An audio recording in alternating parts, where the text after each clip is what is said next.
साधन जीवन में कभी कभी बहुत कठोरता, कटुता, कठिनाई, पग पग पर फिसलन और कोई सहयोगी नहीं।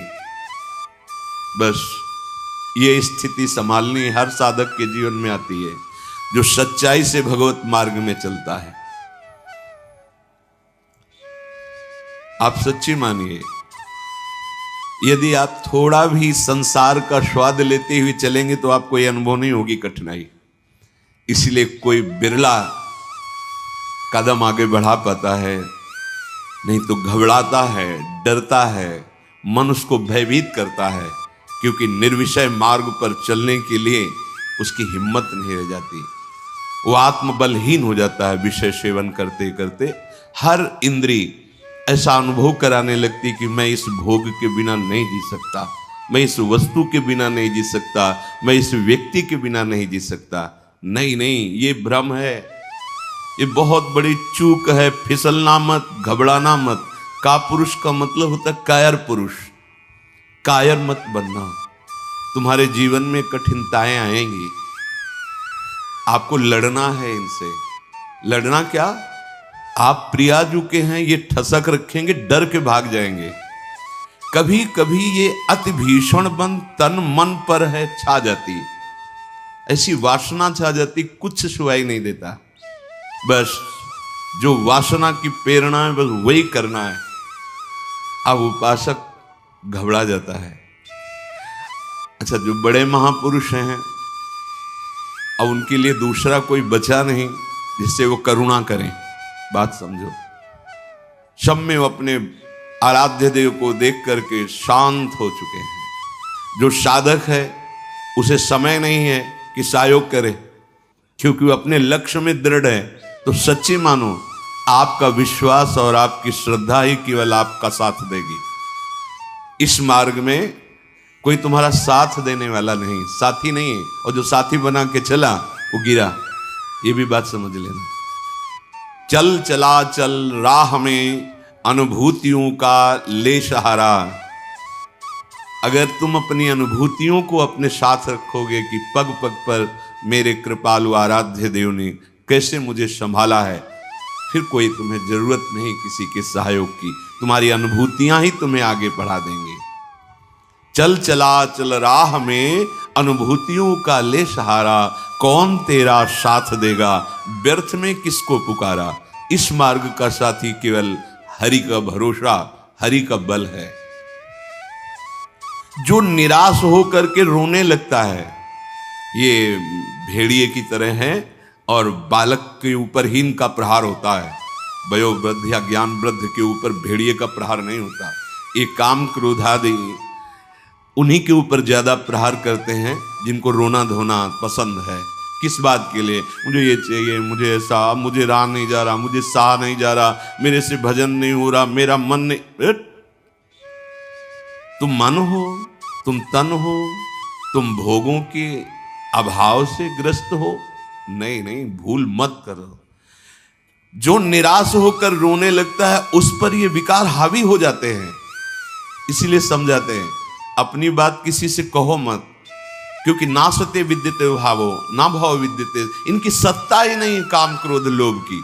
जब आप इनकी सत्ता देते हैं, स्वीकार करते हैं, तो ये आपके ऊपर हावी होते हैं। सच्ची अगर सत्ता ना दे तो इस समय नहीं दे रहे, सत्ता कौन सा विकार आपके ऊपर चढ़ा हुआ है। अभी आप उनका चिंतन करें, उनकी सत्ता दे तो अभी जिस विकार का चिंतन करेंगे उसी विकार से ग्रसित हो जाएंगे। जो कमजोर अपने को महसूस करता है, देखो दैन्यता भगवत मार्ग की वो अलग बात है, लेकिन विकारों के लिए कमजोर होना ये भगवत मार्ग के पथिक का लक्षण नहीं है। सहना ही तो है ना। भोगने के बाद तो और डबल सहना होता है। तृष्णा होती है और कामना होती है, दोनों। जब तक भोगा नहीं तो केवल कामना थी, और जब भोग लिया तो उसकी तृष्णा भी साथ है, तो जलना तो पड़ेगा। तो ऐसे जो भयावह दृश्य उपस्थित कर रहा है मन विकारों को लेकर के, उपासक को कभी नहीं कमजोर पड़ना है। अपने मन की बात किसी साधक से भी नहीं कहनी कि मेरे अंदर काम आ रहा है, मेरे अंदर ये विकार। बिल्कुल उनकी सत्ता नहीं देनी। तुम्हें परेशान नहीं होना, तुम्हें दुखी नहीं होना, तुम्हें रोना धोना नहीं है, अब सहा नहीं, मार देंगे, पक्का मार देंगे, भागना पड़ेगा। ये वीरों का मार्ग है। हो भयभीत छोड़कर साहस, जो कापुरुष भाग जाता। कापुरुष कहते हैं कायर पुरुष को। इस मार्ग से कि अब हम नहीं, अब हम भोगों के लिए जा रहे हैं, तो जाओ। क्या आगे लिख रहे, भाग न पाता, गिर पड़ता हो, बुरी तरह कुचला जाता। ये विकार उसका नाश कर देते, फिर रास्ता नहीं रह जाता।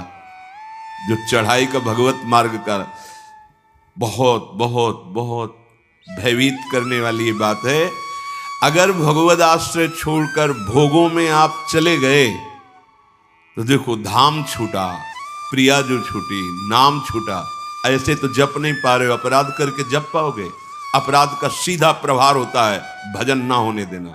जैसे कोई सोचे कि हम मनमानी आचरण करेंगे, गुरु आज्ञा उल्लंघन, शास्त्र विरुद्ध, और फिर मंत्र जप लेंगे, भजन कर लेंगे। बिल्कुल नहीं। एक बार भी निज मंत्र स्मरण नहीं कर सकते, एक बार भी आप भगवत स्मरण करने का अधिकार नहीं रख सकते। पापवंत कर सहज स्वभाव, भजन मोर ते भाव न काऊ। जो पे दुष्ट हृदय सोई होई, मोरे सन्मुख आओ की सोई। लड़ना है, बड़ो ही कठिन है भजन ढिग ढरिबो। जैसे एक शूरवीर योद्धा सामने से वार सहकर कदम आगे बढ़ाता है, ऐसे तुम्हें वीर योद्धा की तरह चलना होगा। कायर पुरुष की तरह भाग कर जाओगे तो कुचले जाओगे, और अगर धैर्य पूर्वक रहोगे तो कह रहे हैं, पर जो कर विश्वास ईश्वरी बल पर, सम्मुख डट जाता। अब तुम मरना है, चाहे जितना कष्ट हो। मृत्यु से भयानक कोई कष्ट नहीं होता। अब मुझे श्री जी की प्राप्ति करनी है, जितना दुख चाहो प्रभु आप दे लो, आप दे लो, छूट है आपको, जितना दुख चाहो। इतना तुम्हारा सोचना होगा कि दुख भाग जाएंगे, कोई दुख छुएगा नहीं तुम्हें। उससे डर वे भाग छूटती नहीं, दुखी वो हो पाता जिसने निश्चय कर लिया कि अब सारे दुख मुझे भोगने हैं, पर हम प्रियाजू को, प्रियाजू के नाम को, प्रियाजू के धाम को, प्रियाजू के चरणारविंद की उपासना को कदापि नहीं छोड़ सकता। कुछ भी हो जाए, सब डर जाएंगे, काम क्रोध लोभ मोह मद मत्सर, पर हम कायर पुरुष जैसा आचरण कर बैठते हैं। गलती हो जाती है कि हम विषय सेवन में ही शांति का अनुभव करना चाहते हैं। हम चाहते हैं अगर हम ये विषय सेवन कर लें तो हृदय शांत हो जाएगा, जलन मिट जाएगी, कुचले जाओगे, परमार्थ से बहुत दूर कर दिए जाओगे, आपको पता ही नहीं चलेगा। माया का खेल ऐसा है, पता थोड़ी चलता है कि हम भ्रष्ट हो गए, पता थोड़ी चलता है कि हम इतने नीचे उतर गए। जब कोई महात्मा आपको दर्शन कराएगा कि आप कितने नीचे गिर गए, तब आपको पता चलेगा। गिरते समय पता नहीं चलता। माया का ऐसे ही भक्ति का खेल है, चढ़ते समय पता नहीं चलता कि कितनी ऊंचाई पर आप चढ़ते हैं। जब गुरु कृपा से कहीं ऐसे द्वंद उपस्थित होते हैं और उन द्वंद्वों पर आपका हृदय विचलित नहीं होता, तब पता चलता है कितनी कृपा भक्ति की है कि हमें इस ऊंचाई पर बैठाल दिया कि मान अपमान, लाभ हानि, दुख सुख, ये हमारे ऊपर कोई प्रभाव नहीं डाल पा रहे। पर ये डट वही सकता है जिसने अपने जीवन का लक्ष्य निश्चय कर लिया है। श्रीपाद करें, राधा दास्य, मुझे श्री जी चाहिए। जिसने मन में ये निश्चय कर लिया कि अब मुझे प्रियालाल चाहिए, तो उसकी चाह में इतनी सामर्थ्य होती है कि सबसे लड़ सकता है। जैसे धन की चाह आने पर चोरी करने के लिए भी उतारू हो जाता है, हिंसा करने के लिए भी उतारू हो जाता है, उसको कुछ भी डर नहीं लगता। एक धन का लोभ चढ़ता है तो प्राणों को सौंप दिया, भय को बिल्कुल रौंद दिया, और जैसा भाव बना वैसा कर बैठा। और आप प्रभु को चाहते हैं और आपको डर लगता है। आप परम धन श्री लाडली जी के गोरे चरणारविंद की प्राप्ति करना चाहते हैं, तो अब अपना अधिकार, अपना पन, अपना महत्व श्री लाडली जी के चरणों में सौंप दिए। मन प्राण तुम्ही को सौंप दिए, ममता अभिमान। ध्यान दीजिए, जब जैसे जी चाहे बरतो, अपनी वस्तु सर्वथा जान।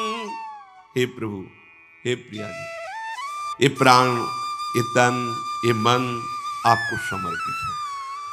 अब जैसा जी चाहे वैसा आप करो। यही है सुदृढ़ योद्धा भगवत मार्ग का। अपना अस्तित्व, अपना महत्व, अपना जीवन जब तक जीवन धन के चरणों में समर्पित नहीं करोगे, तब तक जो स्वामी श्री हरिदास जी महाराज कह रहे हैं, ज्यों ज्यों राखत हो त्यों त्यों रहियत हो हरि। जैसे आप रख रहे हो मैं राजी हूं उसी में, जोई जोई प्यारो करे। ये सिद्धांत, ये रोना धोना नहीं। ये जैसे कभी कभी उपासक वहां प्रश्न कर देते हैं जाके, भजन में मन नहीं लगता, हमें लगता है हम इस मार्ग में चल नहीं पाएंगे क्या? आप चल रहे हो या गोद में बैठे हो? पहले निश्चय करो। यदि चल रहे हो तो इतनी टांगों में दम नहीं है कि ये चढ़ाई तुम चढ़ पाओगे। तो गोद में बैठे हो तो चलने का तुम्हें डर फिर क्यों है? श्री हरिवंश प्रताप नाम नौका निज खेवक, भवसागर सुख तरत निकट हरिवंश जो सेवक। पहली बात तो तुम चल नहीं रहे हो, तुम गोद में बैठे हो। ये जो सौंप दिए मन प्राण तुम्ही को, सौंप दिए ममता अभिमान, जब जैसे जी चाहो बरतो, अपनी वस्तु सर्वथा जान। ये चलने वाले पथिक का नहीं है, ये समर्पित पथिक का है। बैठ गया प्रभु के चरणों का आश्रय लेकर। दूसरी बात, कभी कभी मना स्थिति ऐसी होती है, वो टिकाऊ थोड़ी है। कबहू तो थोरो भजन, कबहू होत विशाल, मन को धीरज छुटे नहीं, गहन दूजी चाल। कभी कभी मन नहीं लगता है तो क्या, अरे वो स्थिति आई है, प्रमाद की स्थिति, तमोगुण के कारण कोई कुसंग बन गया, जिसके कारण ऐसी स्थिति आई है कि आपको डर पा रही है कि भजन नहीं होगा, हम पूरा जीवन निर्वाह नहीं कर। नहीं, ये तात्कालिक है, थोड़ी देर में कोहरा हटेगा और आप प्रसन्न मन से चल पड़ेंगे। हे प्रभु, ये जीवन मेरा आपके चरणों में समर्पित है। मत सकुचाओ मन की करते, सोचो नहीं दूसरी बात। मेरा कुछ भी रहा न अब तो, तुमको सब कुछ पूरा ज्ञात।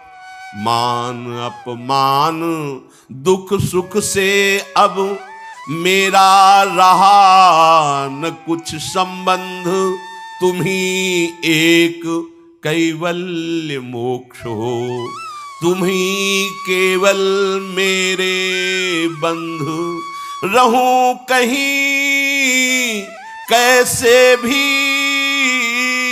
रहती बसी, तुम्हारे अंदर नित्य छूटे सभी अन्य आश्रय। अब मिटे सभी संबंध अनित्य, एक तुम्हारे श्री चरणों में हुआ विसर्जित सब संसार।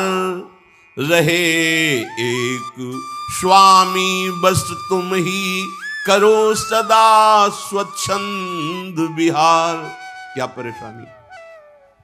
हे नाथ, मेरा मन, मेरा तन, मेरा प्राण आपको समर्पित है। आप जैसा चाहो खेलो, मत सकुचाओ, अभी आपका है।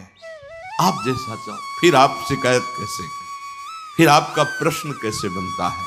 ये जब तक मेरे मेरे मेरे तब तक नहीं हटा पाओगे। और ये आपको दिया, अब इसमें काम रखो या आप रहो, इसमें प्रेम भरो या आप इसमें विकार भरो, आपको पूरी स्वतंत्रता है नाथ। उसी दिन से आप देखेंगे मन निर्मल होने लगा। क्योंकि जब तक अहंकार रहता है तभी तक ये सारे विकार आक्रमण करते हैं। अहम प्रभु के चरणों में समर्पित हुआ कि वो दिव्य निर्मलता, दैवी संपदा के भागवतिक सद्गुण अपने आप आने लगते हैं। जिस समय आपको मान अच्छा लगे, अपमान दुखित, तो समझ लो आपका अहम अभी समर्पित नहीं हुआ। उपासक का जब अहम समर्पित हो जाता है तो मान अपमान सुख दुख से अब मेरा रहा न कुछ संबंध। तुम ही मेरे कैवल्य परम पद हो और बंधन है तो सिर्फ आपका ही बंधन है। ये आप ही हमारे मोक्ष हो, आप ही हमारे बंधन हो, आप ही हमारे साधन हो, आप ही हमारे साध्य हो। आपसे ही सब कुछ है अब हमारा। अभी अभी निश्चिंत हो जाओगे, अभी निश्चिंत हो। आपको क्या परवाह जब आपने अपने आप को प्रभु के चरणों में समर्पित कर दिया, तो अब जिम्मेवारी प्रभु की है। पर आप समर्पित वाणी से केवल कह रहे हैं, अभी अहम है। आपको पता लग रहा है कि भगवान पता नहीं संभालें कि न संभालें, गति बनेगी कि नहीं बनेगी, पता नहीं लाभ मिलेगा कि नहीं। ये शरणागति का लक्षण नहीं है। छूटे सभी अन्य आश्रय, अब मिटे सभी संबंध अनित्य। ये जो अनित्य संबंध है, हम लोग समझते हैं कि बाहर से बाबा जी बन जाने पर छूट जाते हैं। भ्रम में मत रहना, ये किसी कपड़ा बदलने से छूटने वाले नहीं है। ये अंदर की बात है। जो जड़ चेतन का संबंध है, ये अंदर का संबंध है। बाहर का घर छोड़ दिया, बाहर के संसारी कपड़े छोड़ दिए, बाहर का भाव दिखाते कि हम वैराग्य से हैं, लेकिन अंदर की बात देखो। संबंध अगर प्रभु के अलावा किसी और से है, वो क्यों न तन हो, वो क्यों न कोई विषय हो, क्यों न कोई सुख हो, चाहे लोक लोकांतर का कितना भी बड़ा सुख हो या सिद्धि हो, वो अभी राग रहित नहीं हुआ है। पूज्य श्री पंडित गया प्रसाद जी महाराज, बड़े पहुंचे हुए महापुरुष जो निरंतर भगवान की लीला में डूबे, वो कह रहे हैं,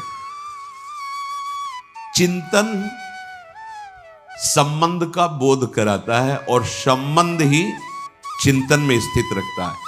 अब आप देखो आपका चिंतन क्या चल रहा है। महापुरुषों के वचन है, चिंतन आपका जहां है, आपका संबंध वही है।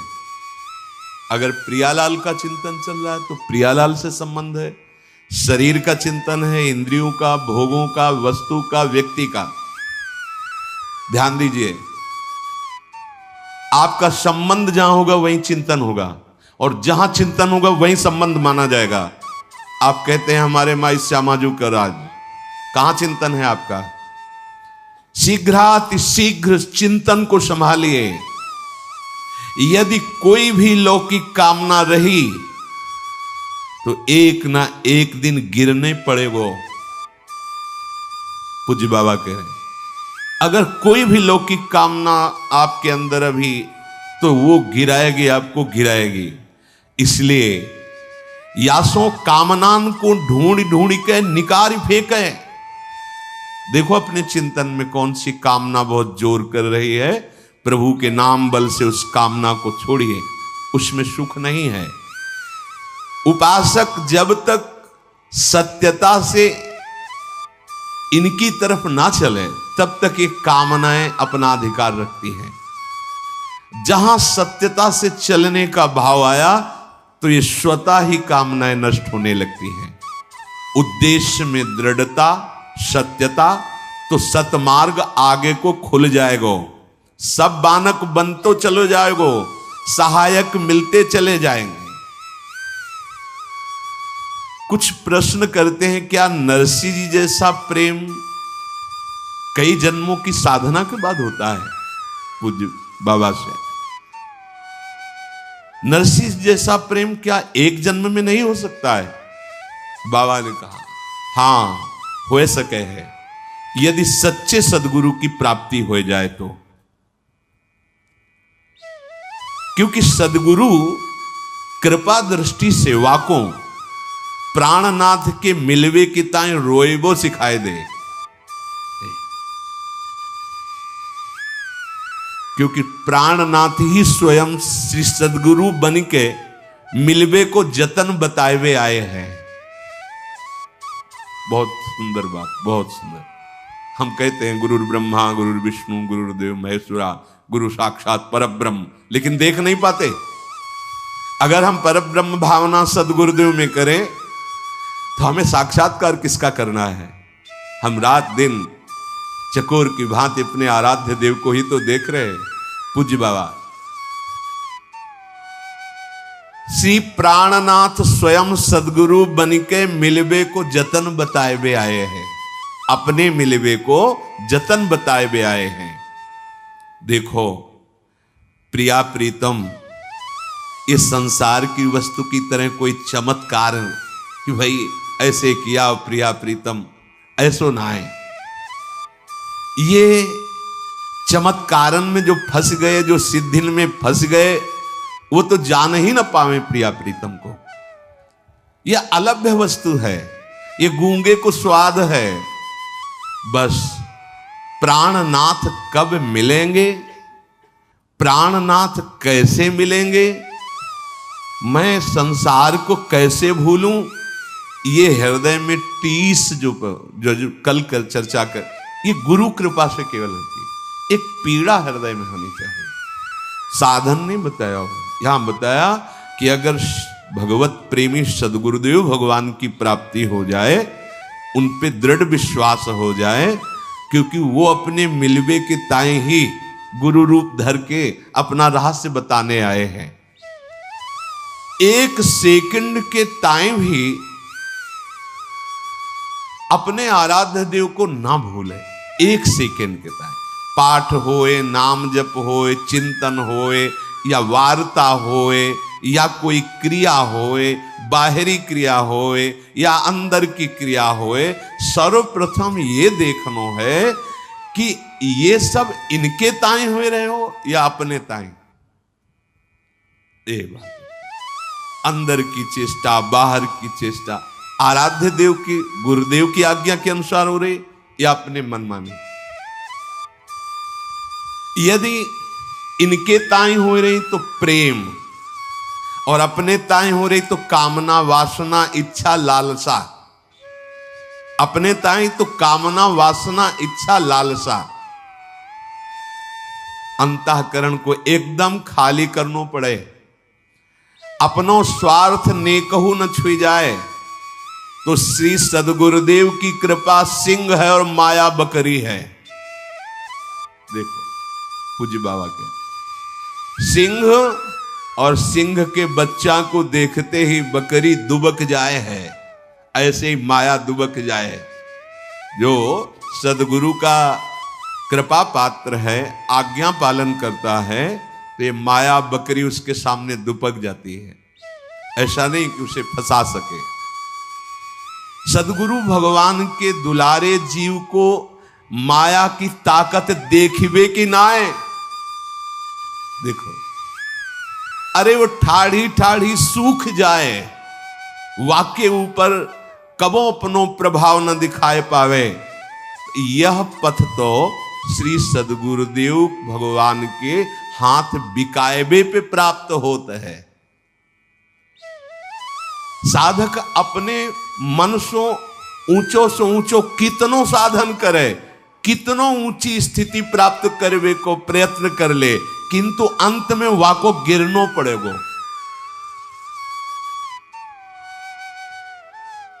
सदगुरु कृपा। साधक को बार बार यही प्रार्थना करनी चाहिए प्रभु से कि सदगुरु के सम्मुख रहूं। तभी सेवक जी ने महाराज जो यहां पूज्य बाबा कह रहे कि गुरु सेवा तज करे जबान, यह अधर्म यह सबहानि, कानी न रसिकन में रहे। प्रभु से प्रार्थना करनी चाहिए कि हे प्रभु, कभी ऐसी परिस्थिति न हो कि मैं गुरु विमुख हो जाऊं, सदगुरु से विमुख हो जाऊं। देखो, किसी भी महापुरुष के हृदय की स्थिति को जानने के लिए उस कोटि का हृदय होना चाहिए। तो हम उनकी पहले बात माने, उसके अनुसार चलें, तो हमें स्थिति का पता चल जाएगा। फिर हमें कोई संशय नहीं रहेगा, कोई भ्रम नहीं रहेगा। अभी हमारी मानसिकता बुद्धि में इतनी सामर्थ्य नहीं कि जो मन बुद्धि के अतर्क तत्वों में स्थित है उनको हम पहचान सकें। तो हमारी उपासना शुरू होती मानने से, वेदांत की उपासना शुरू होती है जानने से। वो जानकर मानते हैं, हम मानकर जान जाते हैं, पहले हम मान लेते हैं गुरु साक्षात परब्रह्म है। भी कोई ऐसा नहीं कि तुम्हारे मानने से क्या होगा, वो है वही प्रभु अपने आप को जनाने के लिए सोई जाने जी देव जनाई, वो सदगुरुदेव भगवान के रूप में आए हैं। जासो आपको दर्शन करने की सुविधा मिलेगी। अगर गुरु के सन्मुख रहेंगे तो आपको आराध्य देव का जो स्वरूप है गुरुदेव के अंदर छुपा हुआ इस ढांचे के अंदर, उसकी सुविधा हो जाएगी आपको। उपासक को छल कपट दंभ पाखंड राग द्वेष क्रोध विरोध ये तभी छूते हैं जब गुरु विमुख होता है। पक्का भजन और संत समागम, कोई त्रिभुवन में ऐसी स्थिति नहीं जो प्राप्त न करवा दे। ये दो बात, जो गुरु प्रदत्त भजन है और जो गुरुजनों का संग है, ये दो ये ध्रुवदास जी ने भी कहा है, साधन को हरि भजन है कै सत्संग सहाय। तो यदि छल कपट दंभ पाखंड राग द्वेष क्रोध विरोध ये हृदय में है तो आप गुरु से विमुख हैं। आप देख लीजिए, अगर गुरु के सन्मुख है और भजन हो रहा है और संत संग, तो ऊंची से ऊंची कोई भी स्थिति ऐसी नहीं जो आपको प्राप्त ना हो जाए। अर्थात नरसिंह मेहता जी जैसा प्रेम इसी जन्म में बहुत शीघ्र प्राप्त हो जाए। रहनी बनाएवे में चूक कर दें हम, पूज्य महाराज जी कह, जाको श्री भगवान की आवश्यकता ही अनुभव ना होए। यदि आप साधना की रहनी जो गुरुदेव ने दी है वैसे चलते रहो तो आपके अंदर भूख बढ़ जाएगी प्रिया प्रीतम की प्राप्ति की। यदि आप उनसे थोड़ा भी विमुख होंगे तो आवश्यकता ही महसूस नहीं होगी प्रभु की, आवश्यकता भोगों की महसूस होगी। अध्यात्म की नींव है सदगुरु श्रद्धा। संतन की कृपा मनाओ, भक्तन सो मैत्री करो और ये बात मांगो। ये हमारे सदगुरुदेव भगवान में अपार श्रद्धा है। मेरे श्री सदगुरुदेव भगवान को सदैव मेरे मन पे अधिकार हो जाए। अभी हम अपने मन की बात रोते रहते करके अधिकार कहां दिया है। अगर आपके मन में कुछ आ रहा है तो तुरंत दृष्टि पहुंचाओ, सदगुरुदेव भगवान ये आपको दिया हुआ मन है, आप देख लो, राजी हो इसमें जो चल रहा है, आप राजी हो? अगर आप राजी हो तो देख लो, अगर आप नहीं तो चल कैसे रहा है? ये आपको समर्पित मन है। हम नहीं पहुंच पाते सदगुरुदेव तक और अपने अहम में ही सीमित रह जाते हैं। तो तुमने जो लक्ष्य बनाए है वाको दृढ़तम वाको निष्ठा में बदलना होगो। सब साधन तभी सिद्ध माने जाएंगे जब एकमात्र केवल भगवत चिंतन चलने लगे। बुद्धि की परीक्षा ले खुद, बाबा कह रहे, सामने सब भोग हो तुम्हारे, फिर अगर बुद्धि ललचा रही तो उससे पूछो कि क्या तुम प्रभु की प्राप्ति के लिए चली थी? अय बुद्धि, तूने निश्चय किया था श्यामा श्याम, फिर ये कहां राजी हो रही, फिर ये तू आकर्षित कहां हो रही है? संसार की सब वस्तुन को कोई प्रभाव तुम्हारे ऊपर ना पड़े, समस्त संसार तब भगवत स्वरूप हो जाएगा जब गुरुदेव की आज्ञा के अनुसार भजन और किसी भी भोग का कोई आकर्षण नहीं। तब यहां कह रहे कि आपका संबंध जहां वहीं चिंतन, जहां चिंतन वहीं संबंध। इसलिए हमें किशोरी जी के चरणारविंद का प्रेम चाहिए, तो किशोरी जी से ही संबंध और उन्हीं का चिंतन। अगर हमारा संबंध संसार का, शरीर का, व्यवहार का, तो इस पे कोई प्रश्न कर सकता है तो बाबा जी कोई कर सकता है, गृहस्थ तो नहीं कर पाएगा। नहीं, फिर वही आपसे कह रहे हैं, ये अंदर की बात है, बाहर से नहीं। बड़े बड़े महापुरुष पाए गए हैं गृहस्थी में, बहुत ऊंची स्थिति। पूज्य श्री जयदयाल गोयनका जी, पूज्य श्री भाई जी महाराज, और भी बहुत से ऐसे सदगृहस्थ हुए जो बहुत प्रेम की ऊंचाई पर विराजमान हुए, ज्ञान की उत्तम भूमिका पे पहुंच गए। बात अंदर की है। अगर अंदर आप इसी जन्म में भगवत प्राप्ति करना चाहते हैं तो आपका चिंतन केवल प्रभुमय होना चाहिए, एक एक क्षण प्रभुमय चिंतन। हमारा चिंतन ही हमारा जीवन है। बिल्कुल चिंता छोड़ दीजिए, योगक्षेम वाहन भगवान करेंगे। अनन्यस चिंतयन्तो माम, बार बार जीवन का सार चिंतन है, बस ये समझ लो। हृदय में हमारे प्रिया प्रीतम का चिंतन, श्यामा श्याम का चिंतन, तो जीवन सार्थक है। श्री राधा और श्री श्याम सुंदर उसी से संतुष्ट होते हैं जो नित्य निरंतर उनके चिंतन में स्थित रहता है। उनको और कुछ नहीं चाहिए। प्रिया प्रीतम को या हमारे आराध्य देव को और कुछ नहीं चाहिए, चिंतन चाहिए। पकड़ लो इस बात को।